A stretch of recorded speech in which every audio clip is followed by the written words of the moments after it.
Mudah-mudahan kita bisa mengambil pelajaran, mengambil hikmah dari kisah-kisah yang pernah terjadi di keluarga ini. Mengawalinya kita bicara tentang pengorbanan, karena bagaimanapun juga kita ini ya pasti pernah melakukan pengorbanan. Ingin mendapatkan duit ya, kita habis waktu seharian bekerja capek ya, untuk dapat sesuatu. Nah, pengorbanan ini dilakukan sebetulnya dua. Yang pertama bisa untuk meraih maslahat. Jadi kita berkorban sesuatu ingin dapat manfaat atau kemaslahatan, atau yang kedua tidak dapat maslahat tapi menghindari madarat, menghindari bahaya. Sehingga kalau tidak dalam dua hal ini kita lakukan berarti ya sia-sia. Nah, hanya saja nanti ini ada perlu diperhatikan dua hal ya, dua syarat pengorbanan ini. Kalau kita mau benar-benar berkorban, bukan jadi korban.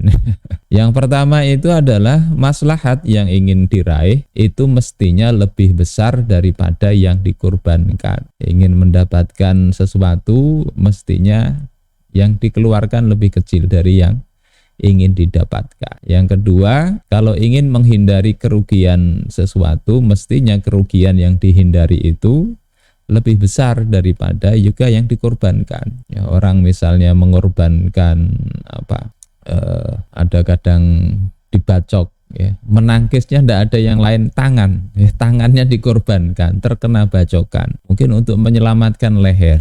Nah, sehingga ya tidak pantas kemudian gara-gara menghindari untuk menyelamatkan tangan, leher yang kemudian disorong untuk jadi nangkisnya pakai leher. Tidak begitu. Jadi dua hal ini penting untuk diperhatikan ketika kita ingin mengorbankan sesuatu. Nah, bagi seorang muslim standarnya ini tidak lain adalah syariat Allah Ta'ala. Kemaslahatan terbesar itu adalah dengan mentaati Allah, mencari keridhaan Allah. Nah, kalau ini standarnya maka ya pengorbanan apapun cocok. Nyawa, harta, keluarga, tidak ada yang lebih besar dibandingkan taat dan ridha Allah Ta'ala. Kemudian kerugian begitu juga. Tidak ada kerugian terbesar selain kerugian mendapatkan murkanya Allah Subhanahu wa Ta'ala, dapat siksanya, itu yang terbesar. Sebagaimana dalam sebuah hadis riwayat Imam Ahmad, nahana Rasulullah sallallahu alaihi wasallam an amrin kana lana nafi'an. Rasulullah telah melarang dari perkara yang dulu memberikan manfaat kepada kita, perkara duniawi. Kemudian kata sahabat di sini wa ta'atullahi wa rasulihi anfa'ulana, dan ketaatan kepada Allah dan Rasulnya itu lebih bermanfaat bagi kita. Ini salah satu larangan dalam pertanian ya, yang ini dulu manfaat, kata perawinya Rafi' bin Khadij ya. Manfaat, tapi taat kepada Allah lebih manfaat.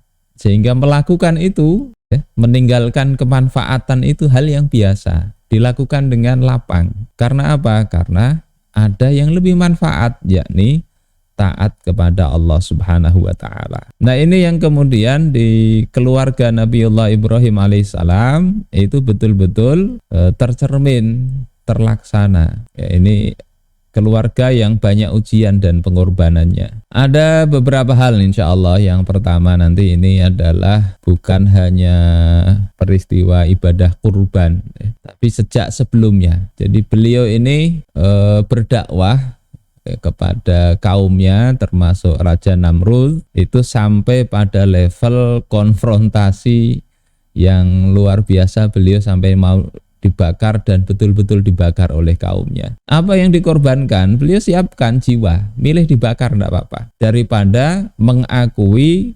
ketuhanan berhala-berhala itu, sehingga siap, enggak mengapa, rela beliau itu. Kemudian pelajaran kedua ini apa? Kenapa sampai rela dibakar?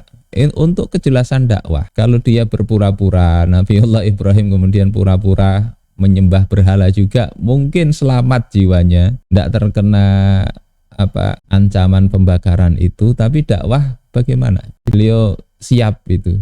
Saat dibakar juga beliau tidak kemudian berpikir ini pasti selesai, selamat, tidak. Kemudian hikmahnya apa? Allah memberikan perlindungan kepada hambanya yang yakin. Bisa Allah lindungi, meskipun sebagian nabi itu juga terbunuh oleh kaumnya. Nabiullah Zakaria dan putranya Nabi Yahya alaihissalam, keduanya dibunuh kaumnya. Tapi yang jelas keyakinan dalam hidup ini menjadi sesuatu yang nyawa mestinya siap untuk dipertaruhkan. Jadi tidak ada pengorbanan ya, kalau sekedar harta, nyawa pun diberikan oleh Nabiullah Ibrahim alaihissalam. Dan ini merupakan puncak dari apa? Dari perdebatan awal-awal itu, debat dengan Namrud ya, dengan kaumnya tidak bisa jawab, kalah argumen. Akhirnya yang main adalah pentungan, yang main adalah kekerasan sampai mau dibakar. Tapi yakinlah Allah Subhanahu wa taala di sini ya, mengatakan qulna ya narukuni bardaw wa salaman ala Ibrahim. Ya, kami katakan wahai api, jadilah dingin ya, dan wasalaman, berikan keselamatan. Jadi dingin yang menyelamatkan. Andai tidak ada salaman mungkin kedinginan, beku bisa jadi, kepada Nabiullah Ibrahim alaihissalam. Ini yang pertama. Yang kedua, ini juga ada peristiwa besar yang di dalam Al-Quran juga diceritakan, yakni meninggalkan keluarga. Nabiullah Ismail yang masih kecil, masih bayi, dengan istri beliau Hajar di Makkah. Beliau tinggal di Palestina, pergi ke Mekah untuk meninggalkan istri dan anak atas perintah Allah Subhanahu wa taala. Yang dikorbankan anak dan istri. Waktu berangkat itu tidak diberitahu di mana ini nanti meninggalkan anak istri ini. Jadi kalau kita lihat dalam kitab-kitab sirah itu yang ngikuti berhentinya di mana. Akhirnya berhentinya di samping Makkah, ini di samping Ka'bah itu. Kemudian untuk apa ini? Untuk taat perintah Allah Ta'ala, ujian tawakal dan juga kecintaan kepada Allah Subhanahu wa Ta'ala dibandingkan dengan kecintaan kepada anak istri, di mana kita tahu Nabiullah Ismail itu baru diberikan oleh Allah Subhanahu wa taala setelah Nabi Ibrahim itu sekitar usia 86 tahun. Jadi menikah sampai kakek-kakek 86 itu mungkin kita sudah tidak ada ya. Hanya usia sebelum 80 banyak meninggal. Sampai usia 86 tahun baru punya putra. Setelah punya putra ya, baru bayi lagi seneng-senengnya, kemudian ternyata disuruh dipisahkan. Jadi Allah ingin menjadikan kecintaan kepada Allah itu tidak mendua dibandingkan dengan anak dan istri. Diperintahkanlah itu. Kemudian apa yang bisa kita ambil dari pelajaran ini? Allah yang mencukupkan kebutuhan orang yang berserah diri kepadanya. Jadi meskipun saat itu belum ada ATM, dana, ya apalagi itu. Bayangkan ngirimi gimana dari Palestina ke Mekah saat itu. Tapi ini perintah Allah laksanakan. Allah yang tanggung. Nah ini kita bisa lihat di dalam Sahih Bukhari ya. Ketika Nabiullah Ibrahim mau meninggalkan Ummu Ismail ini ya, kemana-mana Ummu Ismail ini tidak mau ditinggal, ikut aja. Kata orang Jawa ngelimpe. Ngelimpe itu mau ditinggal secara tidak tahu, diam-diam, di ghosting ya istilah sekarang itu. Jadi mau pergi diam-diam tapi tidak dapat, ikut aja. Fatabi'athu Ummu Ismail, ngikut Ummu Ismail itu. Ini jadi sekarang banyak pekerjaan ikut suami. Ngikuti istrinya Nabi Ibrahim. Kemudian dia bertanya kepada Nabi Ibrahim, ya Ibrahim, aina tadhhab, wahai Ibrahim, kemana engkau akan pergi? Wa tatrukuna bihadzal wadi alladzi laisa fihi insu wala syai', dan engkau mau meninggalkan kami di lembah yang tidak ada manusia dan tidak ada sesuatu pun. Kemana engkau ini akan pergi? Meninggalkan kami di sini nih loh, kemana? Fatahu dzalika miraron. Ummu Ismail ini bertanya beberapa kali kepada Ibrahim saat mau meninggalkan, tapi tidak dibiarkan oleh istrinya ini. Wa ja'ala la yaltafitu ilaiha. Nabi Ibrahim ini tidak enak. Mau menoleh aja tidak berani itu. Tidak menoleh kepada Hajar. Mau jelaskan gimana coba. Kemudian Hajar ini bertanya lagi, Allahu alladzi amaraka bihadza. apakah Allah yang memerintahkan engkau ini? Maka ini jawabannya mudah. Naam, kata Ibrahim. Ya, Allah yang nyuruh. Maka Ismail katakan, idzan la yudayyi'una. Kalau begitu Allah tidak akan menyia-nyiakan kita. Ya, summa raja'at, kemudian baru berbalik, tidak ngikuti lagi Ibrahim pergi. Ini sikap yang patut dicontoh, diteladani oleh seorang istri, ya, bahwasanya ya ketaatan kepada Allah itu mestinya tanpa banyak tanya, ya. Pokoknya kalau ini perintah Allah ya sudahlah, Allah tidak akan menyia-nyiakan. Walaupun setelah ditinggal ini bingung juga ya, sampai ada nanti cari air tidak ada, itu sana kemari jadi sofa ke Marwa bolak balik, ya. Sampai akhirnya Allah ya jadikan Zam-Zam, itu Zam-Zam. Ini di Sahih Bukhari begitu. Artinya walaupun tidak menyia-nyiakan, yakin itu adalah Allah pasti menjamin seseorang, usaha itu tetap, hajar itu tetap lari pontang-panting. Saudara-saudaraku yang dimuliakan Allah Subhanahu wa taala. Nah, di sisi lain Nabiullah Ibrahim itu tidak kemudian meninggalkan begitu saja, ya. Untuk kondisi saat itu yang tidak mungkin ngirim-ngirim seperti sekarang. Beliau pasrahkan sepenuhnya dalam munajat beliau. Beliau katakan dalam surah Ibrahim ayat 37, ya Rabbana inni askantu min dzurriyyati biwadin ghairi dzi zar'in 'inda baitikal muharram. Dan kami, sungguhnya aku menempatkan sebagian zuriatku di lembah yang tidak ada tanamannya, di sisi rumah engkau yang dimuliakan. Rabbana liyuqimus shalah, wahai Tuhan kami, agar mereka itu menegakkan sholat. Faj'al af'idatam minan nas tahwi ilaihim, maka jadikanlah ya, hati sebagian manusia condong kepada mereka. Jadi sudah nggak bisa jaga lagi, Allah sebaik-baik penjaga, ya. Warzuqhum minas samarat la'allahum yashkurun, beri mereka rezeki dari buah-buahan agar mereka itu bersyukur. Jadi ini seorang bapak kalau memang sudah tidak mampu lagi, jangan sampai lupa bahwasanya berserah kepada Allah Subhanahu wa taala. Kemudian yang ketiga, ini yang sering diungkap, itu adalah menyembelih putranya. Ini yang ibarat ujian, ini ujian paling berat. Ya. Untuk apa ini yang dikorbankan putranya ini? Untuk taat perintah Allah, menguji cinta kepada Allah versus cinta kepada anak. Pilih mana? Di mana manusia nggak boleh menduakan cinta kepada Allah, nggak boleh. Harus diposisikan paling tinggi. Allah itu bisa cemburu ketika orang itu mencintai yang lain lebih dari mencintai Allah Subhanahu wa taala. Ini ujian untuk apa? Memurnikan kecintaan kepada Allah Ta'ala. Hikmahnya ketaatan mutlak itu diuji. Ketaatan itu mutlak untuk diuji. Jadi tidak sembarangan kita mengklaim sesuatu tanpa ada ujian. Nah, ini diceritakan dalam surah As-Saffat ayat 102 sampai 107. Ya. Falamma balagha ma'ahu as-sa'ya qala ya bunayya inni ara fil manami anni azbahuk. Ketika Ismail ini sudah sampai usia bekerja, ya, belasan tahun mungkin, ya. Maka Nabi Ibrahim berkata, wahai anakku, aku melihat dalam mimpiku aku menyembelih engkau. Mimpi Nabi ini beda dengan mimpi orang lain, ya, ini wahyu. Fanzur madza tara, maka bagaimana pendapat engkau wahai putraku. Nah, Ismail mengatakan, ya abatif alma tu'mar satajiduni insyaallahu minas sabirin.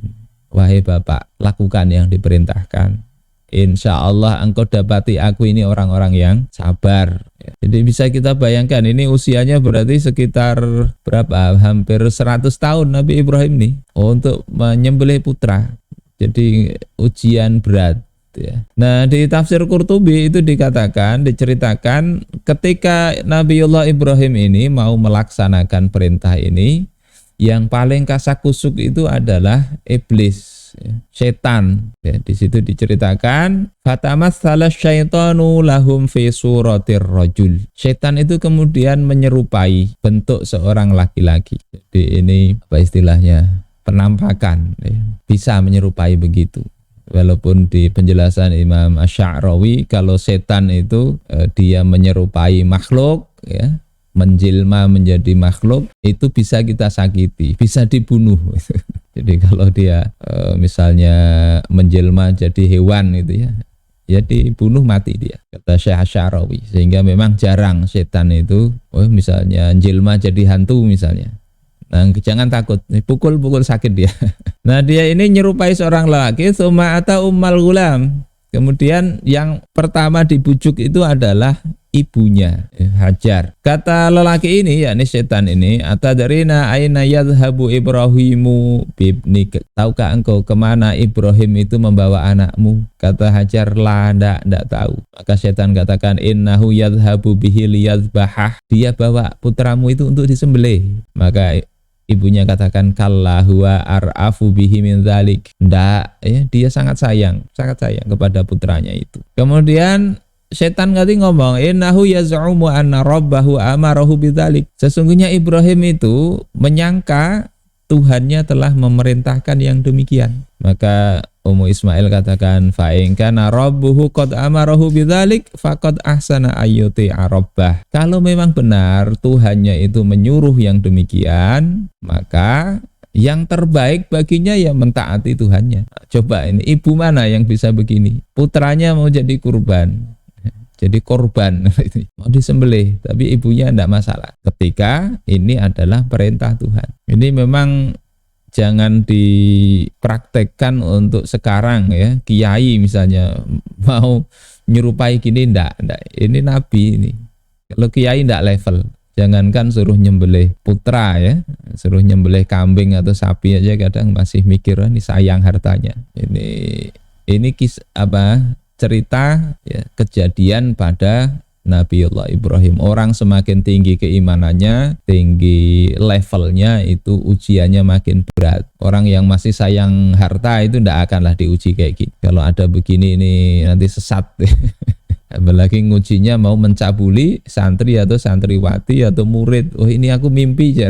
Itu bukan wahyu dari Allah, itu bisikan setan. Syariat sudah jelas sekarang ya. Jadi kalau ada yang mengaku mimpi nyembelih orang jangan dilaksanakan. Kemudian tidak mempan ke ibunya. Setan yang tadi jelma jadi lelaki tadi mendatangi Ismail. Dia katakan, atadri aina yadhhabu bika abuk. Tahukah engkau kemana bapakmu membawa engkau ini? Dia katakan, lah, enggak. Kata setan, fa innahu yadhhabu bika liyadhbahak. Dia membawa engkau ini untuk disembelih. Ya. Tanya Ismail, walimah, kenapa? Maka kata lelaki yang jelmaan setan tadi, za'ama anna rabbahu amarahu bidzalik. Dia menduga Tuhannya itu menyuruh. Ya. Maka kata Ismail, falyaf'al ma amarahullahu bih sam'an wa ta'atan li amrillah. Kalau memang itu perintah Tuhannya, maka hendaklah dia lakukan apa yang Allah suruh itu. Aku mendengar dan taat untuk perintah Allah Subhanahu wa taala. Jadi ibunya ndak bisa dibujuk, anaknya ndak bisa. Akhirnya mau ndak mau ke bapaknya. Nabi Ibrahim didatangi, aina turid, engkau ini mau kemana? Tanya laki-laki jelmaan setan tadi. Wallahi inni la adhunnu anna syaitana qad ja'aka fi manamik fa amaraka bidzabhi ibnik. Setan sampai bersumpah, aku sungguh yakin setan yang mendatangi engkau di mimpi engkau itu yang menyuruh engkau menyembelih putramu itu. Nah, setan teriak setan itu ya memang ada begitu. Jadi dia setan ya, jelmaan setan menuduh setan supaya apa? Supaya ikut setan. Kalau tidak taat perintah Allah kan ikut setan. Fa'arafahu Ibrahim. Ibrahim akhirnya tahu itu, ini setan ini. Kemudian dia katakan, ilaika anni ya aduwallah. Menjauh engkau dariku wahai musuh Allah. Fa wallahi la amdiyanna li amri rabbi. Demi Allah aku akan laksanakan perintah Tuhanku. Ini beberapa pelajaran yang bisa kita petik ya. Artinya untuk taat pada Allah itu ya banyak godaannya. Tapi mestinya kita tancapkan ya dalam benak kita. Gak usah lihat toleh kiri kanan. Kalau ini Allah perintahkan, yakin, laksanakan. Resikonya hadapi, nikmati konsekuensinya itu menyakitkan ataukah tidak. Makanya dalam hadis itu Rasul katakan, walakin wattinu anfusakum in ahsanan nas ya ahsanna wa in asa'u fala tadzlimu. Teguhkan sikap kalian itu. Kalau manusia itu berbuat baik ya, kalian berbuat baik pula lah. Tapi kalau manusia itu berbuat jahat, kalian jangan ikut zalim.